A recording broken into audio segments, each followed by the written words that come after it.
నేను మీ సునీల్ కుమార్ గాజుల. మన జీవితంలో, మనిషి జీవితంలో, మనందరి జీవితాలలో జరుగుతున్నవన్నీ సమయానికి అనుగుణంగా జరుగుతూ ఉన్నాయా?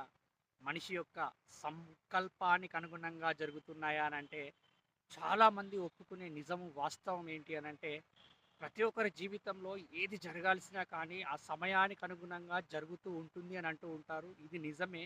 కానీ వాస్తవం ఏమిటి అనంటే మనిషి జీవితంలో జరుగుతున్న ప్రతి ఒక్కటి కూడా వారి యొక్క సంకల్పాలకు అనుగుణంగానే జరుగుతూ ఉంటాయి. వారి యొక్క ఆలోచనలకు అనుగుణంగానే జరుగుతూ ఉంటాయి. వాళ్ళ మనస్సులో ఎటువంటి ఆలోచనలు మొలకెత్తితే వాళ్ళ జీవితం అటువంటి మలుపులు మారడానికి ఆస్కారం ఏర్పడుతూ ఉంటుంది. కానీ దీన్ని నమ్మే ప్రయత్నం చేయం మనం.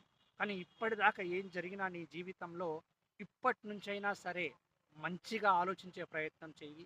నాకంతా మంచే జరుగుతుంది అనే ఆలోచనని నీ మనసులోకి తీసుకొచ్చే ప్రయత్నం చెయ్యి. ఎప్పుడూ కూడా మనం దేనిపైన ఫోకస్ చేస్తే అదే పెరుగుతూ ఉంటుంది అని అంటూ ఉంటారు. అంతే కదా! నిజమే కదా ఇది. వాస్తవమే కదా ఇది. మరి అటువంటిది చెడు పైన, నీకు జరుగుతున్న ఇబ్బందుల పైన నువ్వు ఎప్పుడైతే ఫోకస్ చేస్తూ ఉంటావో, అదే పెరగడానికి ఆస్కారం ఏర్పడుతుంది కదా! దానికి బదులుగా నీకు జరుగుతున్న మంచి గురించి ఆలోచించే ప్రయత్నం చెయ్యి. ఇప్పటిదాకా నువ్వు పొందిన ఆనందం గురించి ఆలోచించే ప్రయత్నం చెయ్యి. సంతోషం గురించి ఆలోచించే ప్రయత్నం చెయ్యి. ఇంకా ఎక్కువగా ఆనందంగా, సంతోషంగా ఉంటావు.